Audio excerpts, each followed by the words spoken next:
Welcome to M Squared TechCast. We've got an interesting and varied show for you today, I think. Yeah. Wide variety of topics, certainly. Yep.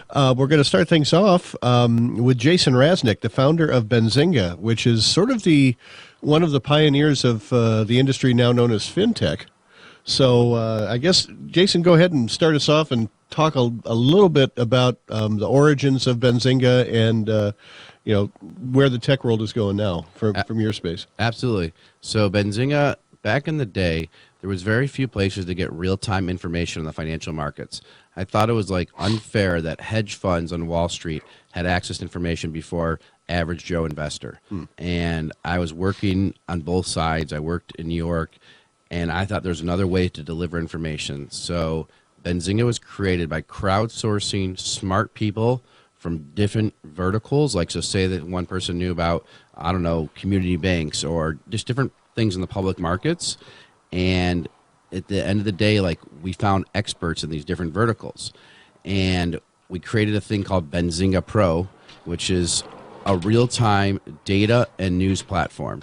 And it was real-time, and so people who are average Joe would get stuff the same exact time as someone who's on Wall Street. And that was the first incarnation of Benzinga. Then over time, you mentioned, Matt, FinTech.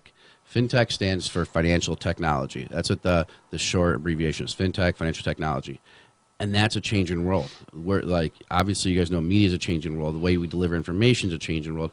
The way you're going to invest or, your bank accounts, it's a changing world. And what we do is we try to bridge that changing world. So we try to take those companies that are in the FinTech space. We put on these Benzinga FinTech Awards every year. We put them on for 5 years now. And we bring the newest, most innovative companies in FinTech, and then we put them in front of investors, buyers, clients that would want to, use it, all that kind of stuff. So the things that make your life easier, like when you want to join a new bank account, you have to type all your data in. It's because there's a FinTech company in the middle. It's putting your data in there called Plaid or Quova. There's different ones, Finicity. And so that's kind of how we, play in that, and Yodlee. Play in that game. In the old days, it was Bloomberg would not sell you the machines, lease you the machines. Yeah, that's how Bloomberg. I was just going to say that. Yeah, Bloomberg made all of his money. Way back. It was just for big stock traders. Yeah, and way back hedge I was going to funds. say, way back in the 90s, it was a big happy day when I worked at Cranes Detroit Business when we got a Bloomberg terminal. Oh, yeah? Because we could get instant information on any security, no matter how weird or a derivative it was or anything. But you essentially made that available to everyone. Or it can come to you as an alert. And so, like Detroit Free Press, I know they used to have a Bloomberg, but we built a system that is SEC alerts, SEC filings, press releases. So if you want to file Ford or Tesla, you can have it go to your email. You can have it come once a day in real time, whatever it is. We built that. Bloomberg charges $2,000 a month, about $25,000 a year. Benzinga Pro, Benzinga Benzinga Pro is about $100 to $150 a month. Yeah. And it's all real time. It's data. There's scans. If you opened it and you traded stocks, it literally gives you all the tools that you'd want. Now, if you didn't trade stocks and you're using it as a research thing, it's another avenue where you don't get all the advertisements. It's all in there, and there's a full newsroom. Like here in downtown Detroit, we literally have a newsroom of people, and there's thousands and thousands of subscribers that are using Benzinga Pro, and then millions of people that read the content. And it started because there was a hole in the market. Small cap stocks, 300 million to 1 billion. People don't cover them as much. Like the news media, they cover the Yahoos back in the day, or the story stocks, the Disneys, the Googles, Apples, Teslas, and we're like, there's a hole here, and that's kind of how it started as a small cap news and an idea service. That's how it started, and then with changing landscape, when brokerages wanted to have more content or more FinTech stuff, they asked if we could, take it on. So we're about 40 or so people in our Detroit office. How many? There's definitely 4 in Detroit, and then there's another 20 or so people remote that are full time that are not just doing little stuff. They're full time. But they work from their home or wherever. Yeah, they're just happen to be located. There's 4 people in New York that are just full time, and I used to have a thing you got to try to get everyone here, but it's hard this day and age. So as long as you can get your stuff done and take care of the client, and we have a guy in Chicago who's a user of Benzinga Pro. I mean, you have a big community at MI Tech News, and like you go to your users sometimes and let them know, hey, you're looking for someone. Sometimes they don't realize, like, hey, we'd hire, and we do a bad job at communicating that. Like we put all these job ads up, but really we should have just went to our users first. That's what that's what I've learned over the years. Go to your passionate users. I think that helps. Now you also do events. Yes. Our events, we're doing about 3 or 4 a year. This year we have more. I think our schedule is 6 or 8, but we do them in cannabis, fintech. We may do a real estate one. We're not sure on it this year. Our cannabis one comes up. We have one in Miami, February 23rd and 24th. If you go to bzcannabis.com, you'll see bzcannabis.com/Miami. It's at the Fontainebleau in Miami. Ooh. And it'll be like a bunch of investors. Yeah, real shabby venue, huh? Yeah, it's so we're trying to get some like celebrity and all that whole stuff, and then we have one in Detroit for that, and that's in March. I think March 20th at the Weston Book Cadillac. Yep. We did that last year too. Yep. At bzcannabis.com, and Mike, you were there, Yep, and I was. we really try to make relationships and connections happen. And we'll do even more for that. So, if you're looking for advertisers, looking for investors, clients, and then in fintech, we do the BZ Awards. So if you have a fintech company, you should submit. And it's at the end of the day, we're just like a bridge. We're trying to connect companies to investors and people to information. So you and I, the three of us, we were talking about Tesla before. Those are stories that sometimes you don't get. You hear like from press releases, but if you can talk to the person that's like on the front end of like hearing the information of the people who are on Twitter and getting them to do interviews and hearing why they are so, long that stock and hearing those perspectives just gives you that varying viewpoint. And that's what we try to do versus just being a repetitive media source.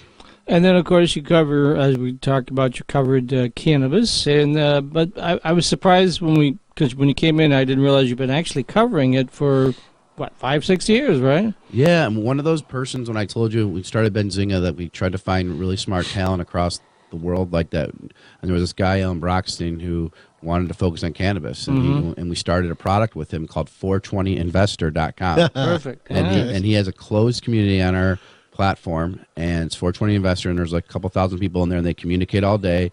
And from then on, we're like, whenever there's a new exciting sector, you're going to get a lot of companies that are not real. They're faking it, and they try to get all the media press. So we try to put what's real out there and tell the truth, not doing those like things like, oh, this company's be the next $1 billion thing. We just try to, and so there was a hole for that market, and so we've been covering cannabis for a while. But I would say in the last year and a half, 2 years, we've really built out that vertical. So if you go to benzinga.com/cannabis, CANNABIS, we probably have 10 to 20 or so articles a day.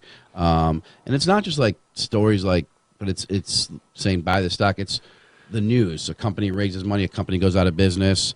We're trying to give people color on an industry that is a little opaque, and we're trying to give that clarity. And that's what we do with our events. So you can read it on, on the site, or you can read it in person, or you can meet the people and you meet the CEOs in person. That's the other thing. Well, we're kind of a Michigan-focused show here, so I'm curious to get your thoughts on where you think that industry is going here in Michigan.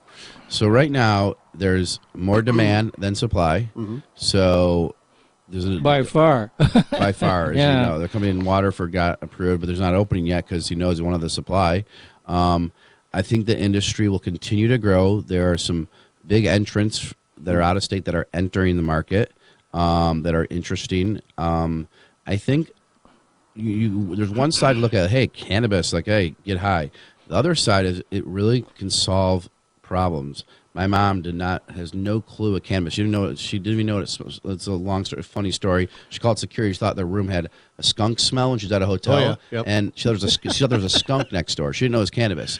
Long story short, my mom had a huge back problem for many, many years. She now gets this like salve that she rubs on her back. It's night and day. My uncle, who has colitis, same thing. Like, he couldn't eat, couldn't do these different things. Cannabis has been a night and day remedy. So in that regard, the healing part of it is a part that I think has way more legs to go, like way more legs, because people. The natural reaction is, I'm not going to, try this. It's just a natural reaction. But like my mom, who has no clue what, so we tease her to this day, it's really solved the problem. So Well, it's cannabinoids you're talking about? Are you talking about smoking it or the no, creams, she- scabs? Edibles or- CBD on a lotion on her back. Now, Oh, okay. my Very good. uncle with colitis, I think he has edibles, and it's night and day for him. Yeah. It literally, he's been on every medicine you could imagine. You know, I hear that a lot from people. I really do. And so the question that we ask, okay, well, why didn't this come sooner? You know, why didn't this? I mean, at least that part of it. Why wasn't? Pharmaceuticals have been suppressing it. That's what. And that's where we Yeah. we have at our events we have like an historian speak about cannabis and the Right. history of it.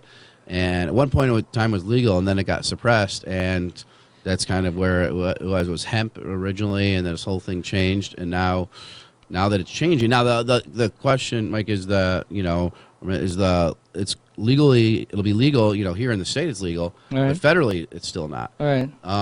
From our inside sources, they say as enough states legalize cannabis, federal will follow. So right now we have 11 states legal for recreational. Right. And More than that for medical. oh yeah, Yeah, yeah. easy cannabis It's is more doing than it. 30, I think, Yeah. on medical. So as enough states legalize it, then federal will follow. And what that does, it opens up the banking, it opens up a lot more industries. And then at the end of the day, you're gonna have some brands that are gonna win, in my opinion. Like you go to an Apple store, you have your Apple, will there be brand loyalty? Will there be because cannabis? There's so many different cannabis types, right? Ones that make you tired, ones that give you energy, ones that kind of stuff. So I don't know if you want to read more about it. bzcannabis.com/cannabis, or feel free to email me at jason@benzinga.com with any questions on it. It's a growing industry, changing, and it's interesting to see what people make up each day. Well, Yeah. there's some huge proposals for operations here in Michigan. I know I was just reading in Cranes, the industrial park in Battle Creek has set aside 100 acres. Yep. For a cannabis grow operation and processing. There's the one in Muskegon, which is gigantic. Yep. Also. Well, that one's Lansing. been kind of they've had some issues with that. Steve Braddock was involved in that. So, Yeah. but yeah, it's still running into conservative points of view, or they don't want it, but in the end, it's generating a lot of money, and that'll change everything. Yeah, you're right. If you follow the money, the taxes. I mean, if you follow the money, that's a lot of things I've learned over the years. If you follow the money, that's where things go. Yeah. It breaks down all them walls. Kalkaska, for instance, Oh yeah. turning into Pot Central. Now, I kind of grew up in northern Michigan because my mother was from Petoskey.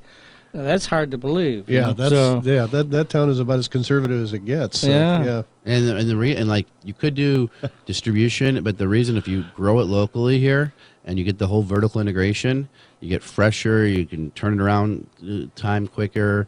And if you're just thinking of like cannabis is like, hey, we're smoking pot on the weekend, you're missing the boat.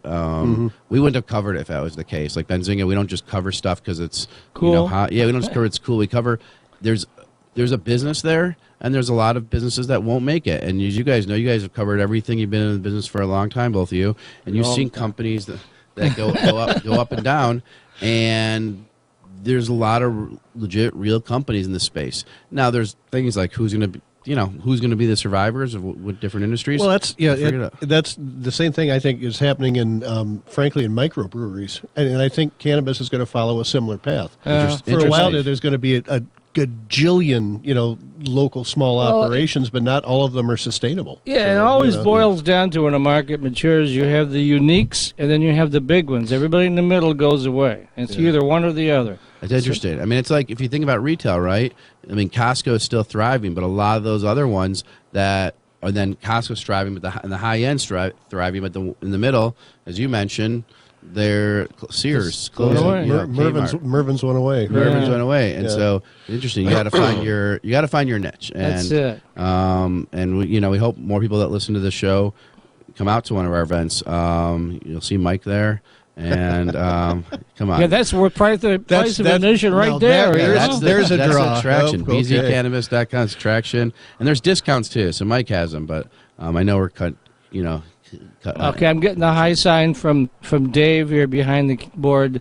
So one more time, if folks want to know more about Benzinga, So you can go to benzinga.com and read news or ideas. If you want to get a hold of me, I'm just at jason@benzinga.com, benzinga.com. And any of our events, go to benzingaevents.com, and we'd love to connect with you. We're in downtown Detroit at One Campus Marshes, the big building downtown. So Traditional four-year students love Lawrence Technological University's thriving campus life, but LTU has always met non-traditional students' needs too. Lawrence Tech offers over 100 degree and certificate programs that can get adult students started or back on track. And most of our classes are conveniently offered evenings at our beautiful Southfield campus or online, so you can balance your social, family, and work life even while you power up your career. Lawrence Tech, where Blue Devils dare.